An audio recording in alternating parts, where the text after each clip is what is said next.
Oh, a moment. I need to set something off real quick. Oh, well, minus Fox 9. So, Day 9 at Fox, and this is the review of Bad...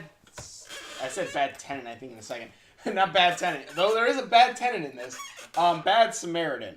It's the newest David Tennant movie where he's the bad guy in this one. And if you don't know who David Tennant is, he is Kilgrave and Jessica Jones. And if you also know British TV, he is the 10th Doctor from Doctor Who.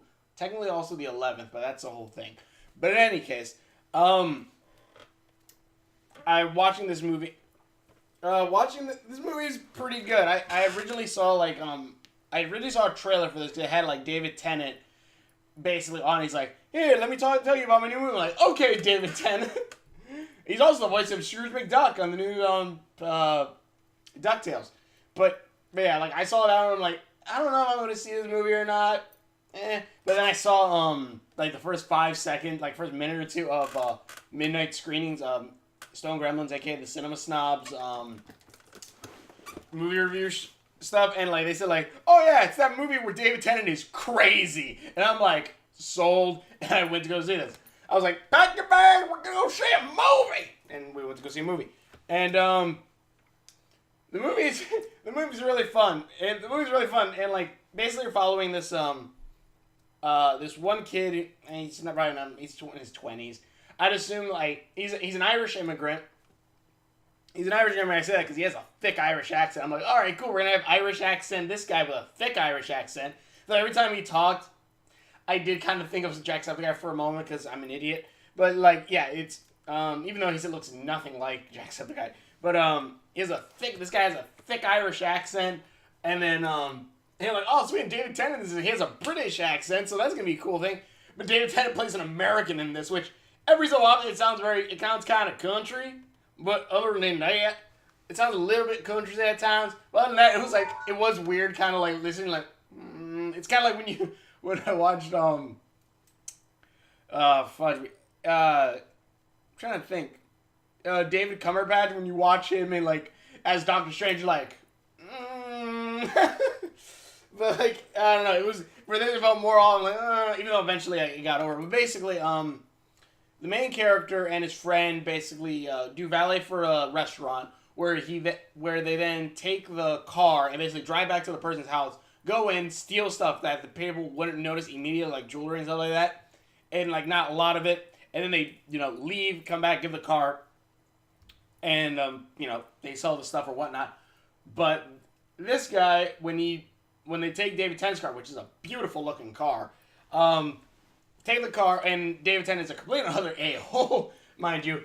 And so they're like, and like the guy, like the cool thing is like when they're going to rob this one family, like the family seems like good people, and the main guy's like, come on, let's not rob him. His friend's the one who's like, no, I'm gonna rob him, and then he gets chased out by a dog, which is that was a great scene.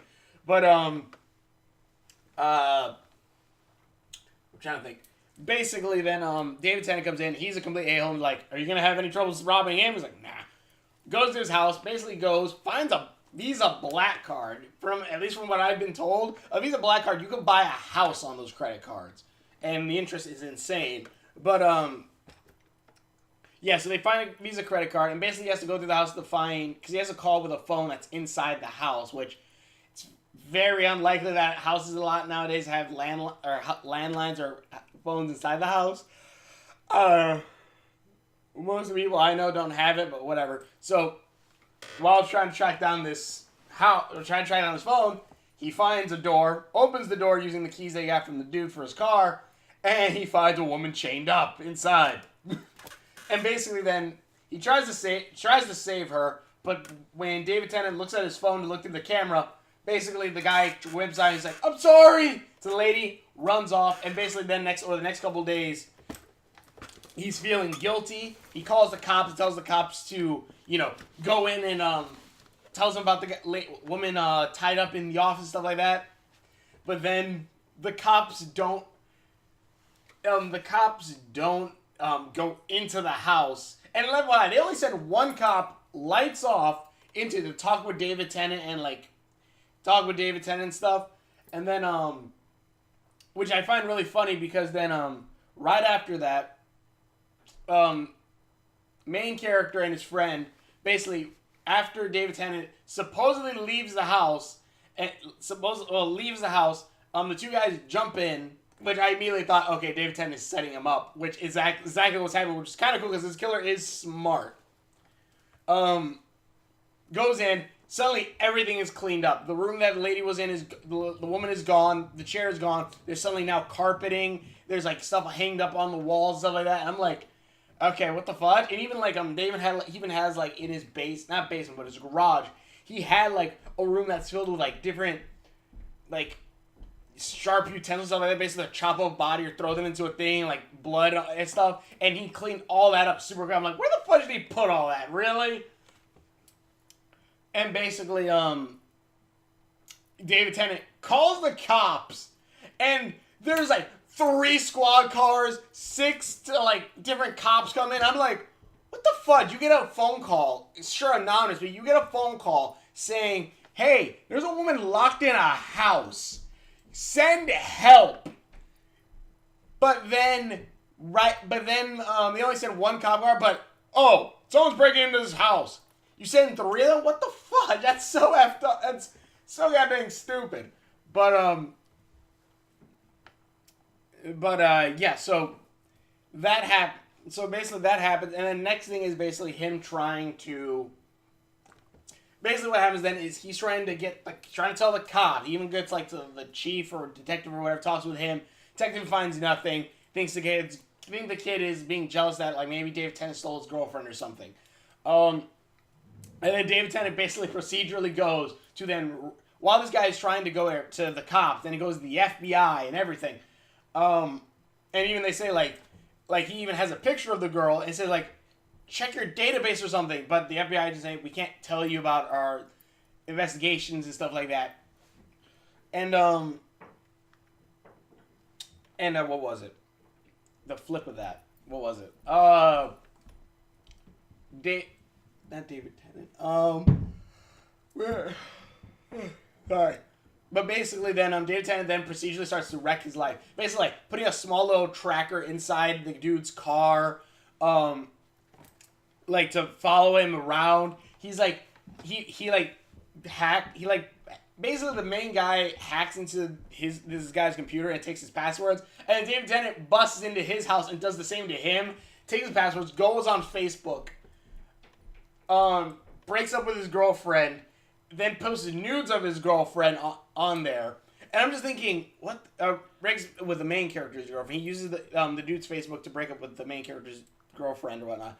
Does all this stuff, and I was like, okay, the girlfriend should know that this isn't her boyfriend, and she does say that eventually until David Tennant comes in with his jacket and basically beats the crap out of the girl, leaves her almost half dead. And then she's just like, leave. The girlfriend does that while she has like tubes and stuff to help her breathe and stuff, so kind of bad. But like basically procedurally starts ruining this kid's life. Gets it, both of his step parent and his mother fired from her job. Like even putting like stuff inside the back of his stepdad's like truck for like they're like, oh look inside and stuff. And apparently he even like does stuff like he leaves a manifesto of like why apparently this guy killed like other people and stuff like that because this guy is like he's killed like many women. I mean like many women. There's a scene where you see like all of his kills like are all like buried in like a ground somewhere. And it's a really kind of cool cat and mouse kind of thing. And like this kid, like you kind of feel bad for him. Of course you feel bad for him. Even though he's a thief, you do feel bad for him for like for like all this crap that he's going through. It's kind of really messed up. And it's kind of messed up, like just slowly seeing his life slowly getting torn apart. But he's still going forward trying to find the girl. And he's like, and he has a heroic spirit, I'd say, because he's still looking for this girl, no matter what. Even at one point where he goes to detective and stuff and says, I broke into this dude's house. I broke into this dude's house. I was trying to steal something. I stole his credit card, and this woman is like, he's like, I don't care if I'm arrested. I don't care if I get deported. I don't care. Just save this girl. like he feels real guilt for this. I really do like that. I really do like this character. And then David Tennant is a complete another psychopath where you see him like he's about to like kidnap the dude, but he's like, nah, we're gonna F with him even more. And like he just procedurally goes to F up his life. Like, and David Tennant, he's like trying to, the girl that he has captured, he's trying to break her. He puts like a shock collar on her and stuff like that, trying to, for whatever reason, break her and stuff like that. And it's like, and FYI, he's like stinking rich. He's like stinking rich. Again, beautiful, nice car, nice house. Then he has like a cabin out in the woods where he has the girl locked up in a cage. It's, other than that, everything else is pretty nice about his stuff. But yeah, like this guy is crazy. And again, like he's like high tech. Like he can view his house through like different cameras around his house on his phone. And then at one point he even sets up a bomb to be rigged and explode when he can, and locks the doors inside of it. And the kid only escapes because he steals the dude's car and busts through the garage. And I think David Tennant probably would have stole the car, but whatever. Maybe he was trying to. Maybe David Tennant was trying to fake his own death. I don't know. But because eventually he does have to leave after the kid goes to the FBI. Even though I will say that there is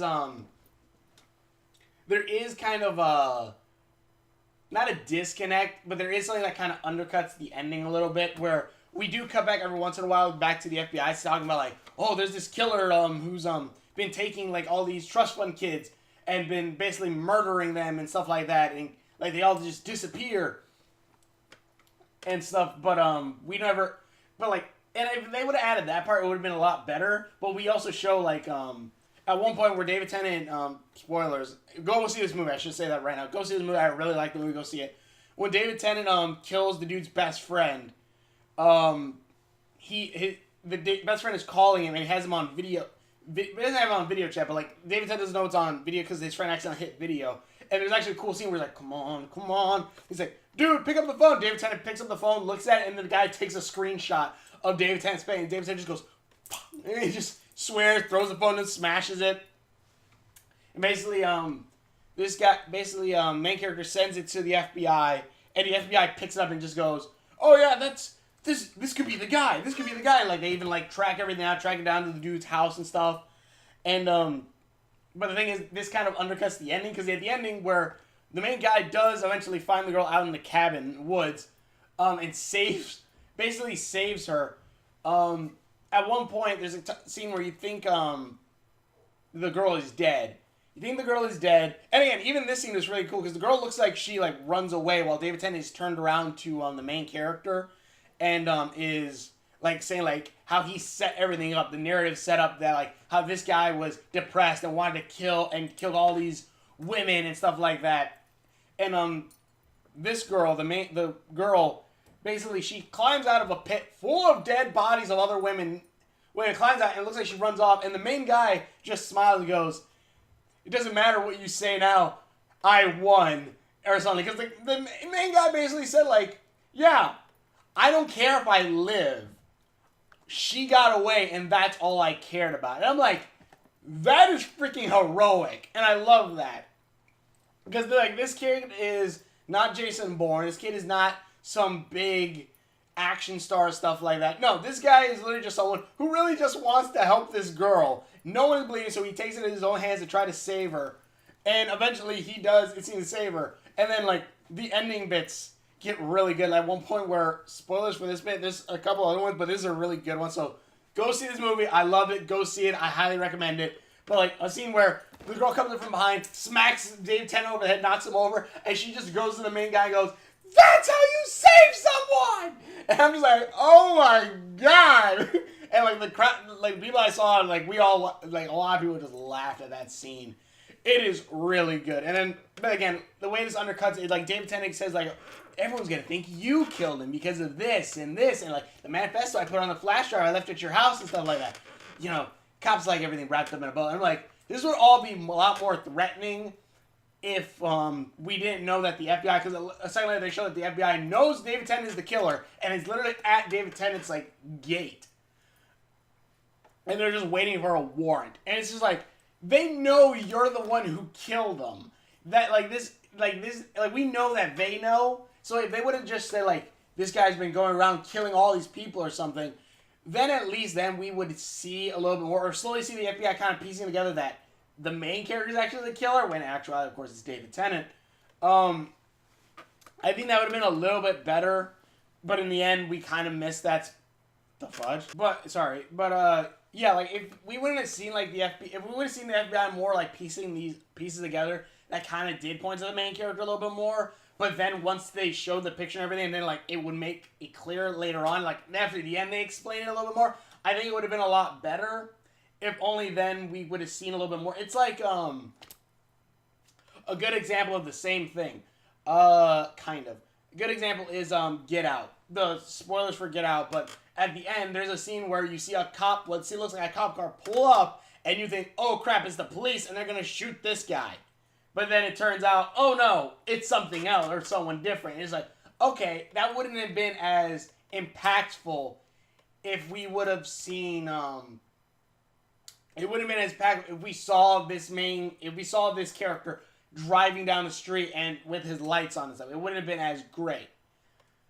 At least to me, that seems to be a similar version of this, but either way, it is so funny, like, especially at the end where, like, the cops come right at the end, and you're like, oh, good, right on time, after we solve the problem. Great. It's a pretty fun movie. Other than that little snag, it is a really good movie, and it is, like kind of like, what the fuck what would you do in this scenario? And, like, there is a lot that happens on this where it seems like it's very plausible. It is very plausible what will happen. What happens and stuff, of like this could possibly happen. I think this is gonna happen way more in this world, I think, than something like the Purge would. I don't know. It's like a rich and even the main guy says, "I'm not going to jail. I'm rich," and I'm just like, like in the sense he can escape. Like he was about to leave for Canada and everything, and he has money to leave and stuff. So like, yeah, he could probably get away with it. But and he says like, I've done this before to like his lawyer or whatever. So I don't know. It's a pretty good movie. I definitely say check it out, especially if you like David Tennant. Even though this isn't like the charming 10th Doctor or even the charming Kilgrave. Even though Kilgrave was a murderer and insane, he was still. But anyways, yeah, like even I'm sorry, I think he's messing up. But basically, even Kilgrave, even though he was a psychopath murderer and a long list of bad things, the character was fucking charming as all heck, I think. Because it's David Tennant, and he's a charming goddamn actor.